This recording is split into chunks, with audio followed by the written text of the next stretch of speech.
Excusez-moi. Deuxième partie de la maîtresse. C'est comme ça qu'elle me dit, Madame Sol. Je suis allée dormir. Le matin, généralement, mon homme, quand il sort de chez lui, la première des choses qu'il fait, c'est me dire, bonjour chérie, tu as bien dormi. J'ai attendu mon bonjour chérie jusqu'à midi, je n'ai pas vu. Moi-même, j'envoie les messages, on dit que je ne peux pas envoyer les messages. C'est comme ça que je constate que vrai, dans la vraie vie, le mec il m'a bloqué.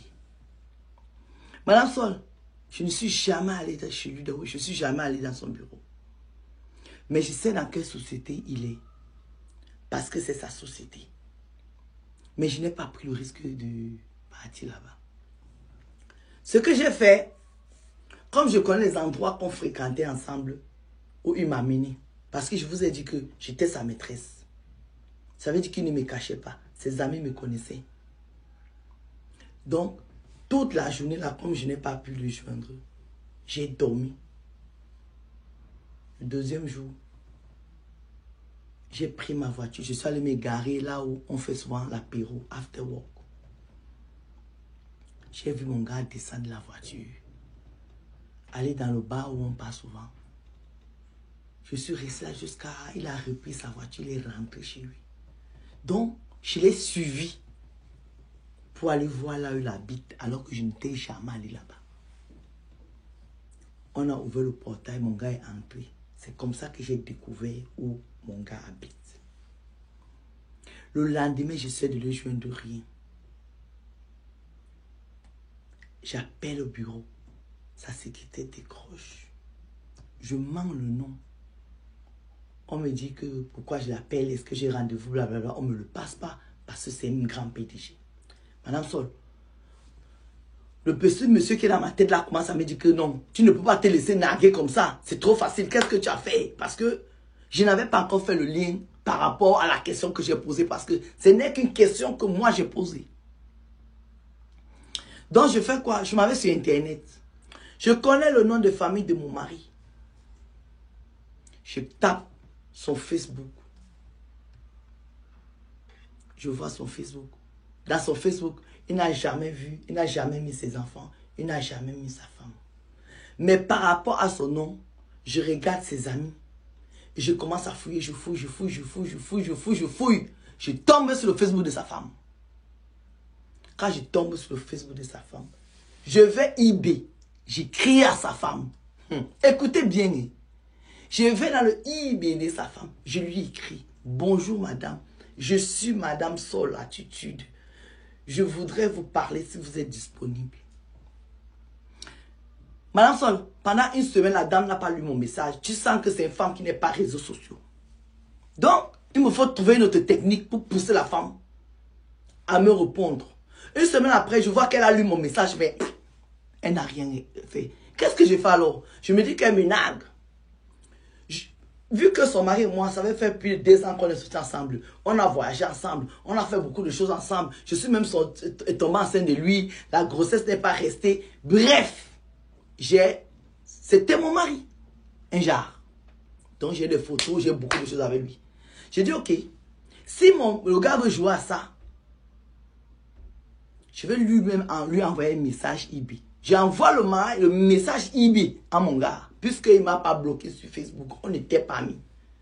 J'envoie le message. Son Facebook, quand vous n'êtes pas amis, il ne peut pas voir le message.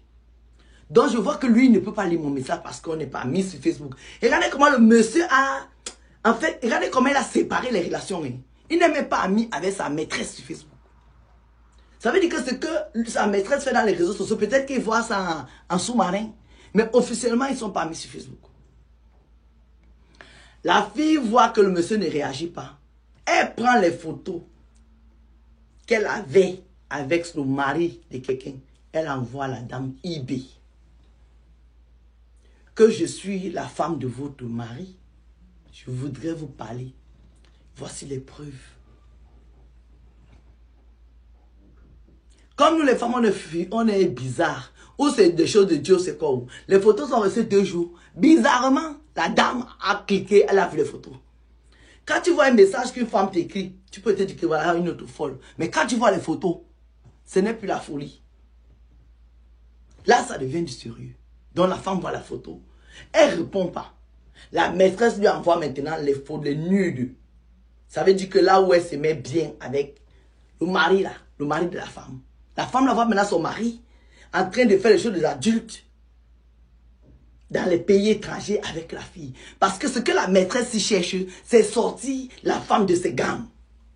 Jusque là, la femme reste focus. Elle se dit que non. Une femme avec qui mon mari est sorti ne va pas me perturber. Parce que je suis africaine. Mon mari est à ses aventures. Et si cette fille ne va même pas envoyer les photos, là je parle à la place de la femme et je pense comment elle a réfléchi. Que si cette folle était encore avec mon mari, elle ne m'aurait pas envoyé les photos. Si elle m'envoie les photos, c'est parce que mon mari l'a laissé tomber, donc je ne vais pas rentrer dans ce jeu-là. La fille commence à bombarder les photos de tout son mari, de voyage. Elle envoie la voiture que son mari a envoyée. Bref, toute la vie, pendant 2 ans, elle envoie ça à la dame Ibi. La femme ne fait que voir les messages. La femme voit les messages, elle ne dit rien. Elle a fait ça pendant 2 semaines. La deuxième semaine, cette femme-là, c'est pourquoi je dis que il y a des femmes mariées qui peuvent venir nous parler. Il y a des femmes mariées qui ne peuvent pas nous parler. Celle-ci peut nous parler. Parce que c'est une vraie femme mariée. Une vraie femme mariée, elle prend son temps quand elle veut te faire quelque chose. Parce que quand elle te fait ça, toi-même tu ressens ça. Tu sais de quoi je parle. Donc, cette femme mariée pendant 2 semaines, elle a supporté tous ces trucs-là. Un jour, elle a pris son courage. Elle a écrit à la maîtresse. Elle dit à la maîtresse que ça fait 2 semaines que vous me harcelez. Je n'en ai pas parlé à mon mari. Mais je vais vous répondre. Si vous m'envoyez encore un message ici, je vais vous porter plainte. Et je vais vous envoyer en prison dans ce pays. Vous dites que vous êtes sorti avec mon mari pendant 2 ans. Il vous a pris une jolie maison. Elle est très belle, votre maison. Mais mon mari a pris cette maison parce que chez nous, on est bien logé. Il a pris ça pour son bien-être. Ce n'est pas pour vous qu'il a pris. C'était comme sa garçonnière. Il avait le droit de prendre une belle maison parce que si elle était moins que ça m'aurait énervé. Oui, il avait le droit de vous prendre une belle voiture parce que vous êtes son instrument. Donc oui, il doit vous prendre une belle voiture. S'il avait pris une voiture plus petite que celle-là, ça m'aurait étonné. Tout ça, c'est pour vous montrer que j'ai un bon mari. Mais si vous m'écrivez aujourd'hui, je pense que c'est parce qu'il vous a envoyé bouler.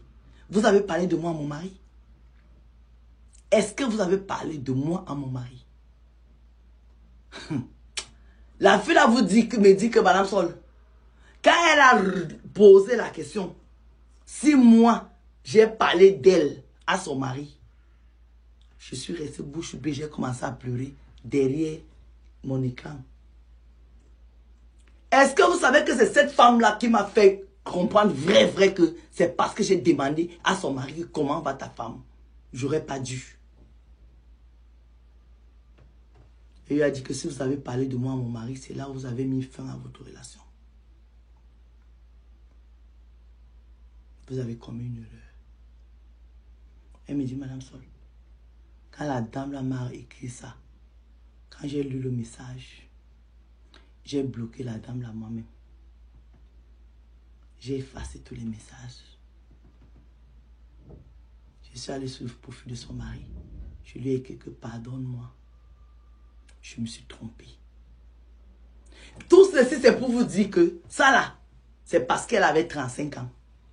Une vieille mère comme moi, à quel moment tu vas sortir avec le mari de quelqu'un? Même si vous êtes impalable, tu vas prendre tes photos pour envoyer sa femme pour faire quoi avec? Je dis, depuis quand tu vas sortir avec le mari de quelqu'un, le mariage fini, ou bien la relation finie, tu vas chercher sa femme pour faire quoi avec elle?